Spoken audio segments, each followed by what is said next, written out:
اس سورہ آراف میں اللہ تعالیٰ نے بہت خوبصورت انداز میں سب سے پہلے آدم علیہ السلام کی پیدائش اور شیطان کو آدم کی پیدائش پہ جو اعتراضات ہوئے اس واقعے کو اللہ نے نقل کیا.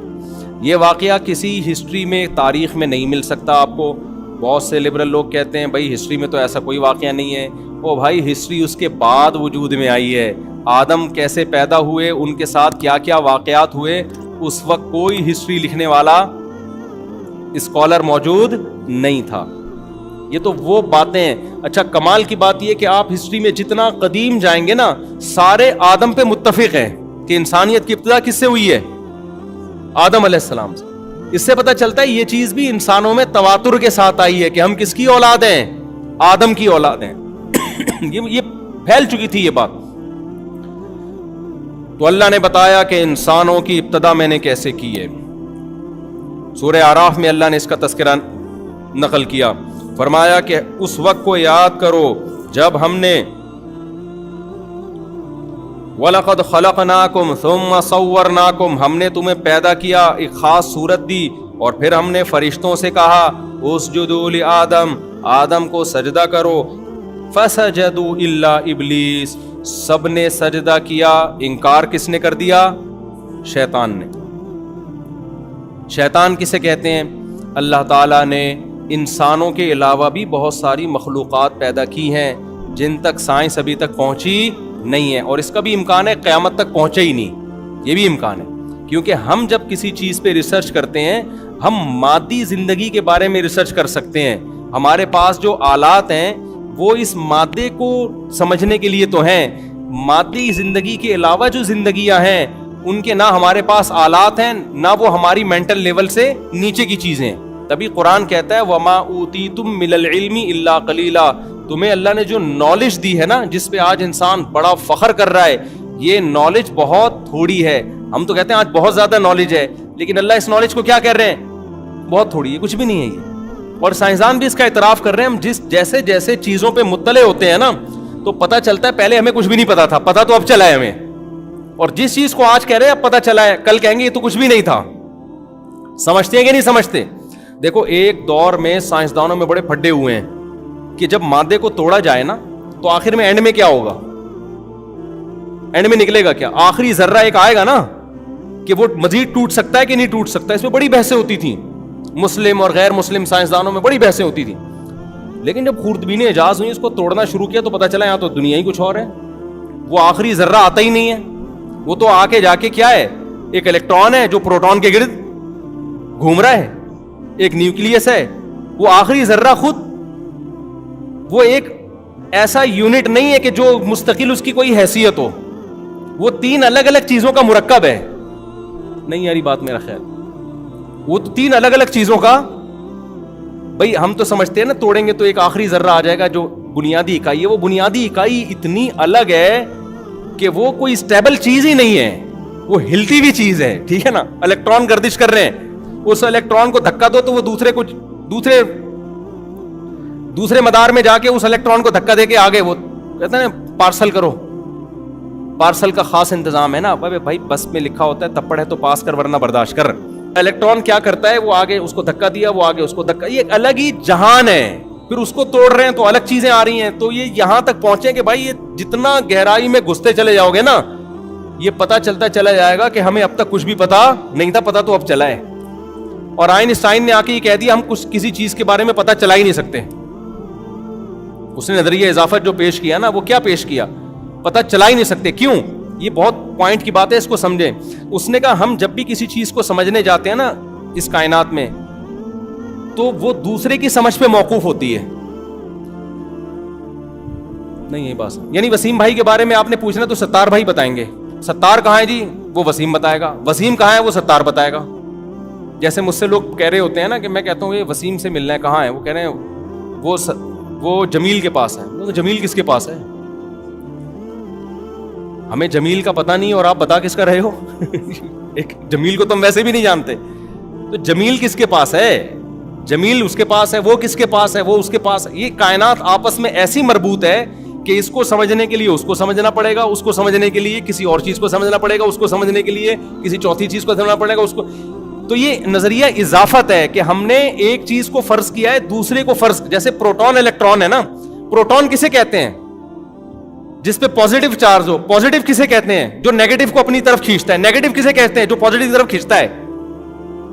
تو نیگیٹو کو سمجھنا پازیٹیو پر, پازیٹیو کو سمجھنا. میں جا رہا ہوں بھائی, مولوی یہ کہہ رہے ہیں یہ بہت ہو گیا. آپ کر رہے یار, آپ درس قرآن کے لیے بیٹھے ہو, آپ باتیں کیا الیکٹران پروٹون کی باتیں شروع کر دی ہیں. کائنات کو سمجھنے کے لیے نا اپوزٹ چیزوں کو دیکھنا پڑتا ہے. دیکھو اگر یہ روشنی نہ ہوتی اور اندھیرے ہوتے, خدا کی قسم قیامت آ جاتی, سائنسدان لائٹ اور روشنی کو ایکسپلین کرنے سے وہ انکار کر دیتے. وہ کہتے ہیں روشنی کوئی چیز ہی نہیں ہے. میں سمجھا پا رہا ہوں اپنی بات؟ اگر اس کائنات میں روشنی نہ ہوتی نا, ہم اندھیروں میں ہی ہوتے اور اندھیروں میں ہی پیدا ہوتے. پھر کوئی پیغمبر آ کے بتاتے کہ ایک جگہ ایسی ہے کسی سیارے پہ جہاں لائٹ ہے, جہاں سب یہ ہے, تو ہم کہتے یہ پتہ کیوں. ہم جب اندھیرے کو دیکھتے نا, اس کے مقابلے میں روشنی کو نہ دیکھا ہوتا تو ہمیں اندھیرا بھی سمجھ میں نہیں آتا کہ اندھیرا کسے کہتے ہیں. ہم کہتے ہیں یہ تو اصل تو یہی ہے. ہم نے چونکہ روشنی کو دیکھا اندھیرے کے مقابلے میں, تو روشنی ہمیں اندھیرے سے سمجھ میں آئی, روشنی کی ڈیفینیشن, اور اندھیرے کی ڈیفینیشن ہمیں کس سے سمجھ میں آئی ہے؟ روشنی سے. اگر دنیا میں مرد ہی ہوتے, عورت نہ ہوتی, تو ہم مرد کو مرد تھوڑی کہتے. ہم کہتے یہ کچھ بھی نہیں ہے, بس ایسے ہی ہے. مرد اور عورت کیا ہوتے ہیں؟ آدمی کیا ہوتا ہے؟ نر کیا ہوتا ہے؟ ہم کہتے ہیں بھئی یہی ہے, ایک ہی جنس ہے. لیکن جب عورت ہے مقابلے میں, تو ہم مرد کو کیا کہتے ہیں اس کے مقابلے میں؟ مرد سمجھنے میں ہمیں آسانی ہوتی ہے کہ مرد کی ڈیفینیشن کیا ہے. اسی طرح دنیا میں صرف عورتیں ہی ہوتی, مرد نہ ہوتے, تو پھر عورت اور مرد کا فرق سمجھ میں آتا؟ کوئی سائنسدان, کوئی پیغمبر آ کے بتاتے کہ قیامت میں عورتوں کو بتاتے کہ تم قیامت میں جاؤ گی, جنت میں جب جاؤ گی تو وہاں مرد بھی ہوں گے, تو سائنسدان کیا کہتے ہیں؟ بھائی مرد کوئی مخلوق ہے ہی نہیں. جو عورتوں میں سائنسدانیں ہوتی ہیں, سائنسدانیں, وہ کیا کہتی ہیں کہ مرد کوئی مخلوق ہوتی نہیں ہے. وجہ کیا ہے کہ عورت کی جو اپوزٹ جنس ہے نا, جینڈر ہے, وہ ہوتی نہیں تو سمجھ میں بھی نہیں آتی. تو عورت بھی سمجھ میں نہیں آتی کہ عورت کسے کہتے ہیں. تو یہ ساری جو کائنات ہے نا, جو آئنسٹائن کا نظریہ اضافت ہے, اس کو میں دیسی اسٹائل میں بیان کر رہا ہوں. کوئی ایسا نہ ہو سائنسدان لے کے بیٹھ جائے کہ یہ کیا کیسے الفاظ استعمال, ہمارا اپنا اسٹائل ہے بھائی. تو ایک چیز کو سمجھنے کے لیے آپ کو اس کائنات میں دوسری چیز کو سمجھنا بولو پڑے گا, اور اس کو سمجھنے کے لیے اس کو. تو اس کا مطلب حقیقت میں کوئی بھی چیز سمجھ میں نہیں آ سکتی پورے طور پہ. ہم تو ایک چیز کو دوسری سے سمجھنے ہیں, اور دوسری کو بہادری ہم اسے کہتے ہیں جو بزدل نہ ہو. بزدل کسے کہتے ہیں؟ جو بہادر نہ ہو. تو نہ بہادر سمجھ میں آیا, نہ دیکھو نہ بہادر سمجھ میں آیا ہمیں, نہ بزدل سمجھ. بہادر ہم فرض کر رہے ہیں کہ جو یہ والا نہ ہو. اچھا یہ والا کیا نہ ہو؟ جو وہ والا نہ ہو. یہ تو وہی آمنے سامنے والا ہو گیا کہ نہیں ہو گیا؟ تیرا گھر کدھر ہے؟ اس کے گھر کے سامنے. اس کا گھر کدھر ہے؟ میرے گھر کے سامنے. ابے دونوں کا کدھر ہے؟ آمنے سامنے. تو نہ یہ سمجھ میں آئے گا نہ. تو میں آپ کو بتا رہا ہوں کہ جو سائنس نے اتنی ترقی کی ہے, ہم بھی مانتے ہیں بہت زیادہ ترقی کی ہے, لیکن جتنا علم اس کائنات میں ہے, جو اللہ کے پاس ہے, جس پر یہ کائنات چل رہی ہے, اور بہت ساری مخلوقات ہیں, تو اس کے مقابلے میں اللہ نے قرآن میں کہہ دیا کہ تمہارا علم کیا ہے؟ تھوڑا نہیں ہے, بہت تھوڑا ہے. تو اس لیے سائنس کی بیس پہ جنات کا, شیطان کا, جنت جہنم کا انکار کرنا یہ انسان کے باولے ہونے کی دلیل ہے. اگر یہ دلائل کسی اور دلائل سے یہ چیزیں ثابت ہو جاتی ہیں تو ماننا پڑے گا. تو آسمانی کتاب کیا کہتی ہے؟ اللہ تعالیٰ کہتے ہیں کہ ہم نے جب آدم کو پیدا کیا تو آدم کے علاوہ تو کوئی مخلوق تھی نہیں انسانوں میں. پہلا انسان کون دنیا میں آیا؟ آدم. تو آدم پہ تو کوئی اعتراض کر نہیں سکتا تھا, کیونکہ وہ تو کوئی اور مادی مخلوق, جانور تھے نا, تو جانوروں کو تو اللہ نے عقل ہی نہیں دی ہے کہ وہ اعتراض کریں. اعتراض ایک الگ مخلوق کو ہوا جو مادی مخلوق نہیں. وہ کیا ہے؟ وہ جنات ہیں, جن کو اللہ نے آگ سے بنایا. آگ انرجی ہے نا, تو انرجی سے بنایا اللہ تعالیٰ نے. تو اب اس کو اعتراض ہوا تھا, اور ان کا جو سردار تھا وہ کون تھا؟ ابلیس, جس کا نام کیا تھا؟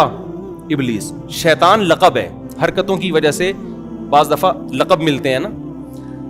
دیکھو علامہ اقبال کا نام تو اقبال تھا نا, لقب کیا تھا؟ حکیم الامہ. حکیم الامہ لقب ملا نا ان کو. شاعر مشرق بھی لقب, اعمال کی وجہ سے ملا نا یہ لقب. تو شیطان کا جو نام ہے نا, وہ نام شیطان نہیں ہے, نام تھا اس کے جو والدین نے, پیرنٹس نے اس کا نام رکھا, جب وہ پیدا ہوا تو وہ نام کیا رکھا؟ ہو سکتا ہے وہ سب سے پہلا جن وہی ہو. یہ بھی ممکن ہے نا کہ ہمارے جد امجد سب سے پہلے ہماری ابتدا آدم سے ہوئی, تو جنات کا جو جد امجد ہو وہ کیا ہو؟ ابلیس ہو. یہ بھی ممکن ہے کہ سب سے پہلا جو جن ہے وہ کون ہو؟ ابلیس ہو, اس سے اللہ نے نسل چلائی ہو. تو آدم کو لقب ملا صفی اللہ, اللہ کے منتخب کردہ, سلیکٹڈ. ابلیس کی جو حرکتیں تھیں اس کی وجہ سے ابلیس کو لقب کیا ملا ہے؟ شیطان. یہ نکلا ہے شیطنت سے. شیطنت سرکشی کو کہتے ہیں, ضد, ہٹ دھرمی, ہلڑ بازی نہیں ہوتی, جاؤ میں نہیں مانتا. آپ نے ہر جگہ دیکھا ہوگا ضدی قسم کے لوگ ہوتے ہیں, گھر میں بچے بھی ہوتے ہیں ضدی, میاں بعض دفعہ ضدی ہے, بیگم بعض دفعہ ضدی ہے, ساس بعض دفعہ ضدی ہے. ایک آدمی نے بتایا میری ساس, وہ پھر سمجھ جائیں گے ان کی بات ہو رہی ہے, تو بڑا زبردست چٹکلا تھا, لیکن وہ سمجھ جائیں گے, ان کی ساس بھی سمجھ جائے گی کہ میرے بارے میں کہہ رہے ہیں مفتی صاحب, کیونکہ یہ ساری خصوصیات انہی کی ساس میں پائی جاتی ہیں. وہ میں بتاؤں گا نہیں, وہ ساس سمجھ جائیں گے کہ میری بات ہو رہی ہے, ٹھیک ہے نا. تو ایسے راز فاش کرنا, اگرچہ میں نام نہیں لیتا, لیکن بعض ایسی علامتیں ہوتی ہیں نا, سمجھ جاتے ہیں کہ ساس بھی سمجھ جائیں گی میری بات ہو رہی ہے, اور داماد بھی سمجھ جائے گا, کیونکہ یہ وہ والی جو خصوصیات ابھی میں بتانے لگا تھا وہ انہی کی ساس میں پائی جاتی ہیں. تو شیطان تھا شیطنت, سرکشی. آدم کو اللہ نے پیدا کیا, سب کو حکم دیا سجدہ کرو. ہمیں پروٹوکول دیا جا رہا ہے, اس لیے نہیں دیا جا رہا کہ ہم شراب پئیں گے, انڈین فلمیں دیکھیں گے اور فحش فلمیں دیکھیں گے. اللہ کو اتنا پیار تھا اس مخلوق سے, ایسی مخلوق پیدا کر رہا ہوں, ایسی مخلوق پیدا کر رہا ہوں جس کے پاس خواہشات بھی ہیں اور عقل بھی ہے. جانوروں کے پاس عقل ہے, عقل نہیں ہے, خواہشات بہت ہیں. جانور غلط کرے اسے سزا نہیں ملے گی, کیونکہ غلط اور صحیح کو سوچنے کے لیے اللہ نے اسے عقل دی نہیں ہے. انسان, اچھا فرشتے وہ مخلوق ہیں جن کے پاس عقل بہت ہے مگر خواہشات نہیں ہے. فرشتے کی عقل کہہ رہی ہوتی ہے یہ صحیح ہے اور یہ غلط ہے, یہ غلط ہے یہ نہ کرو, فرشتہ کہتا نہیں کرتا, کیونکہ اس کا غلط کرنے کا دل چاہتا بھی نہیں ہے. جو صحیح ہے وہ کر لو, کیونکہ صحیح کرنے کا دل چاہتا ہے, بلکہ دل چاہے نہ چاہے اس کی خواہشات ہی نہیں ہے نا. انسان ایک ایسی مخلوق کہ اس کو اللہ نے دونوں چیزیں دے دی, خواہشات بھی دے دی اور عقل بھی. اب یہ جو ہے نا ایک میدان دے دیا, اب دیکھتے ہیں کھیلو جا کے. اب اس عقل اور خواہشات سے کیا کرو, کھیلو. دل کہیں اور لے کے جائے گا اور کھوپڑی بولو نا کہیں اور لے کے جائے گی. دل کہے گا سٹا لگا لو بھائی, وہ بھی تو پی رہا ہے, وہ دیکھو ٹینشن بھی نہیں ہے, چرس پی کے بیٹھا ہوا ہے, شراب پی کے کیسا مست گھوم رہا ہے, اور مجھے اتنا غم. لیکن عقل کیا کہے گی؟ عقل کہے گی جس خدا کو مانتے ہو اس نے شراب کو حرام کیا. اچھا بعض چیزوں میں عقل خود گائیڈ کرتی ہے, بعض چیزوں میں عقل کو بے لگام چھوڑ دیا جائے نا تو وہ غلط لے جاتی ہے, اس میں پھر مذہب کی ضرورت ہوتی ہے. ابھی یہ میرا ٹاپک نہیں ہے, اس کو میں نہیں لے کے چلتا.